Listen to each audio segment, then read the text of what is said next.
सपना आपका, जिम्मेदारी हमारी। धनंजय पब्लिक स्कूल 10+2 में एंट्रेंस एग्जाम सेशन 2026-27 के लिए सुनहरा मौका। दो बड़े अवसर, सेकेंड टेस्ट 5 अप्रैल 2026 दिन रविवार और थर्ड टेस्ट 19 अप्रैल 2026 दिन रविवार। 90% तक अंक पर फ्री एडमिशन, साथ ही 75% अंक पर 50% तक एडमिशन फीस में छूट। इसके साथ ही 60% तक अंक पाने पर 30% तक एडमिशन फीस में छूट। तो आज ही करें अपने उज्जवल भविष्य की शुरुआत धनंजय पब्लिक स्कूल जगदीशपुर अतरौली आजमगढ़ के साथ।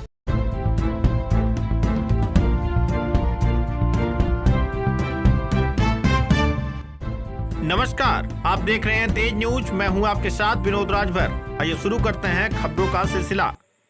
उत्तर प्रदेश के डिप्टी सीएम केशव मौर्य आजमगढ़ पहुंचे, दिए कई बड़े बयान। उत्तर प्रदेश के डिप्टी सीएम केशव प्रसाद मौर्य आज आजमगढ़ पहुंचे। वहां उन्होंने एमएलसी व प्रदेश उपाध्यक्ष विजय बहादुर पाठक के पैतृक आवास पहुंचकर उनके पिता स्वर्गीय राधेश्याम पाठक के चित्र पर श्रद्धांजलि अर्पित की। एसआईआर प्रक्रिया को लेकर उन्होंने कहा कि जिनका नाम सूची से कटा है या किसी प्रकार की समस्या है वे सीधे चुनाव आयोग से संपर्क करें और निर्धारित प्रक्रिया के तहत फॉर्म 6 भरकर जमा करें।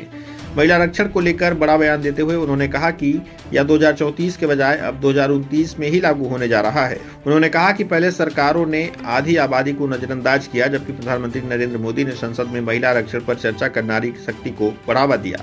मंत्री ओम प्रकाश राजभर के अतरौलिया से चुनाव लड़ने की चर्चाओं पर उन्होंने कहा कि यह गठबंधन का मामला है और सीटों का बंटवारा आपसी सहमति से तय होगा। इस दौरान उन्होंने समाजवादी पार्टी पर भी जमकर निशाना साधा। सुनते हैं डिप्टी सीएम केशव मौर्य ने क्या कुछ कहा। मुख्य रूप से हमारे भारतीय जनता पार्टी के प्रदेश उपाध्यक्ष और विधान परिषद के सम्मानित सदस्य विजय बहादुर पाठक जी के पूरे पिताजी का निधन हुआ था। तो आज उन्हें श्रद्धांजलि अर्पित करने और परिवार को इस शोक की स्थिति में पार्टी की ओर से, अपनी ओर से संवेदना जाहिर करने के लिए आए थे कि भगवान के जो आता है वो जाता है, लेकिन इस दुख को सहने की उनको शक्ति दे। और शरीर छोड़ करके वो गए हैं, पिता हैं, उनका आशीर्वाद जिस लोक में, दिव्य लोक में होंगे, उससे वहां से प्राप्त होगा। इस विश्वास के साथ मैं अपनी विनम्र श्रद्धांजलि अर्पित करता हूँ और परिवार इस दुख को सहने की सामर्थ्य प्राप्त कर सके, ईश्वर से प्रार्थना। सर, एसआईआर में 2 करोड़ से ज्यादा नाम यूपी में कटे हैं। अखिलेश यादव कह रहे हैं कि भाजपा हमेशा संस्थाओं का सहारा लेती है चुनाव जीतने के लिए। देखिए, ये जो कर रहा, इन्होंने जब सत्ता में थे ऐसा किया होगा, इसलिए इनकी सोच ऐसी है। लेकिन भारतीय जनता पार्टी का संगठन बूथ स्तर तक, इस बात के साक्षी आप सब लोग भी हैं, जितना मजबूत है उतना सपा, बसपा, कांग्रेस तीनों को मिला करके नहीं। हम अपने संगठन के बल पर संवैधानिक संस्था चुनाव आयोग के द्वारा जो अभियान एसआईआर का चला, उसमें काम किए हैं, मेहनत किए हैं।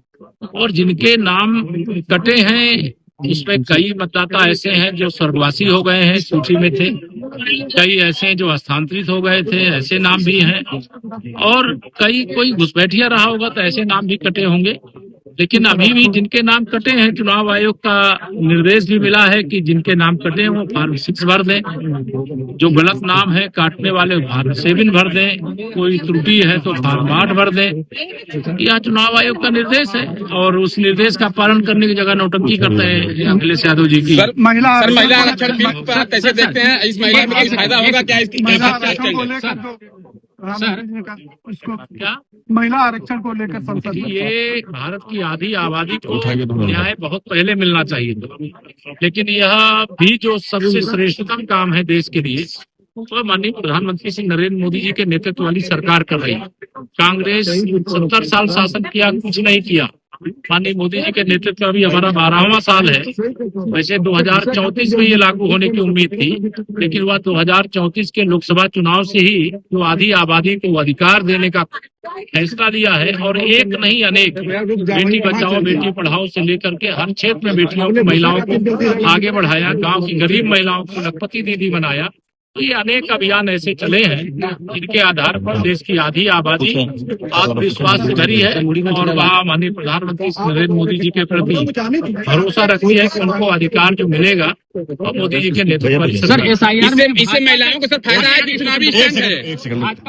भाजपा जहाँ डोमिनेटिंग एरिया है वहाँ के वोटर कम जो है ज्यादा कट गए हैं, और जहाँ मुस्लिम बहुल एरिया है वहाँ कम कटे हैं। इसका क्या कारण मानते हैं? ये तो चुनाव आयोग से आप पूछिए, लिस्ट देख करके देखिए। क्या भाजपा के लोग सक्रिय नहीं थे क्या? अभी जहाँ पर भी कटे होंगे, कोई छूटे होंगे, उनके फार्म भरने की प्रक्रिया आगे भी चलेगी।